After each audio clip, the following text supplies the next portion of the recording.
I'm a lecturer by profession and also a research scholar in Islam and comparative studies. May I know your name, please? I'm Nilima.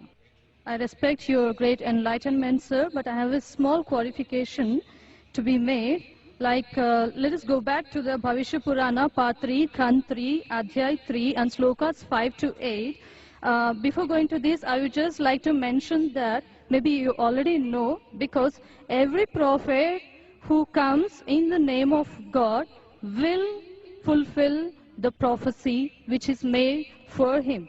So any prophet who fulfills 50% of that prophecy is not qualified to be a prophet. I mean, this is a simple logical thing. So now coming back to the Bhavishya Purana, you talked about the Mleccha leader saying that he is none other than Muhammad. Okay. Now I accept the first half of the thing, of the sloka you said, but the second 50% which is still ignored. Now sir, let me tell you, Mleccha, the word meaning Mleccha, it is derived from Sanskrit dictionary, the meaning, and the meaning means non-Aryan or sinner or wicked person. These are the three different meanings given to the word Mleccha.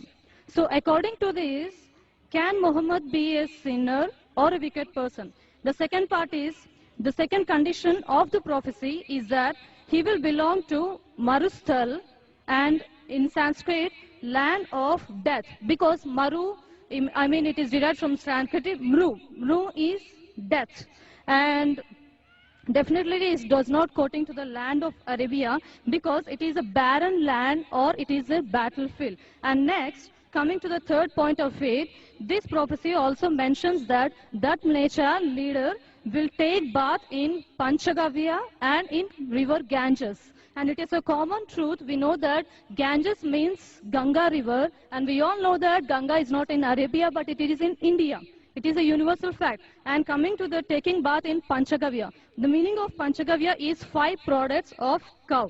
And the products of cow is milk, curds, ghee, urine, cow dung. And now, sir, coming to this part exclusively, this prophecy must be fulfilled by Muhammad, wherein if you show me at least single reference from Quran, wherein Muhammad has taken bath in either in all these 5 products, that is milk, curds, ghee, urine, and cow dung, I'm ready to accept Islam today. Thank you, sir. Sister has rightly said that if the prophecy that you give, if more than 50% is not fulfilled, then the prophecy is wrong. I agree with you, sister. I agree with you. And I will answer all your 3 queries. Let's see whether you accept Islam or not today.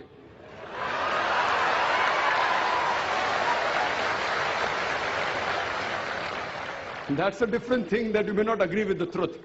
I will speak to you. I agree with you. Mleccha, I agree with you, all your 3 definitions. Mleccha, one of the meaning is non-Aryan, meaning a foreigner. One of the meaning is sinner, one is a wicked person. That's the reason, like the Hindus, they call the Muslims as Mleccha. When they say that, they mean actually wicked and sinner.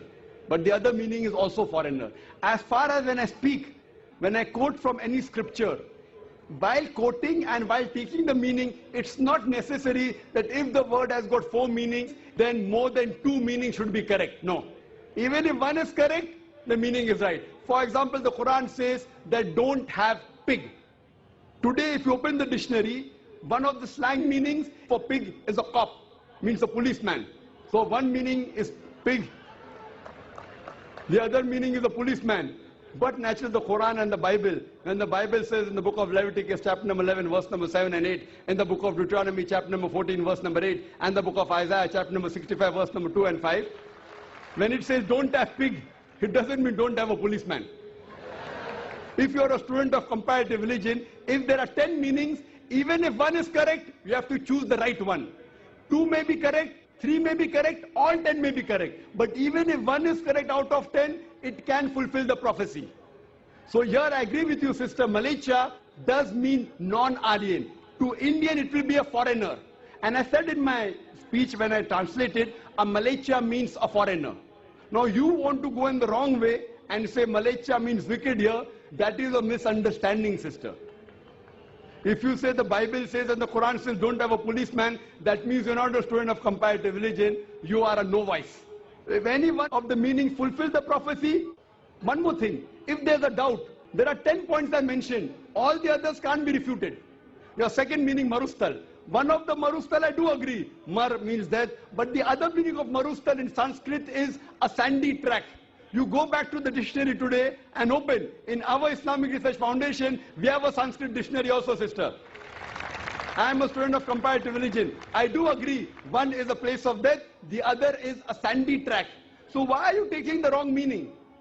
That means you're going out of the way. So if you see the permutation and combination, all the other points I mentioned are 100% correct. Here also, you have to choose the right meaning. So one of the meanings of marustal means a sandy track or a desert.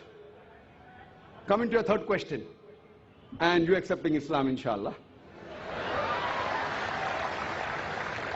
The third question that I mentioned in the prophecy, that Prophet Muhammad sallallahu alaihi wasallam took a bath in the Panchgarh, in the Ganges. Now here we analyze that when we say, in the Hindu terminology, when you say bath in the Panchgarh, in the Ganges, it means to purify. One means actually you dip yourself in the Ganges, which I don't expect the Prophet came and dipped himself in the Ganges. It means to purify. I did not give the explanation because the lecture is very long. I can speak on this topic for the full day. I did not give details of everything. I can speak on each prophecy for another few minutes, even for us together. So here, having a bath in the Panchgarh means purify. So depending upon the context, it doesn't mean a physical bath. And even if you physically have a bath in the Panchgarh, in the Ganges, not necessarily you will be purified. It is the philosophy of the Hinduism.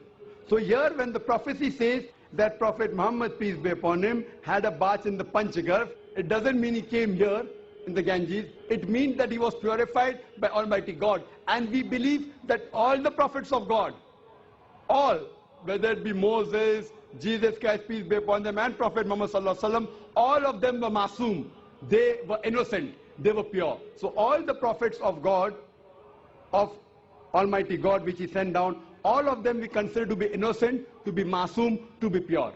So this answers the question, and I hope inshallah you'll accept Islam, sister.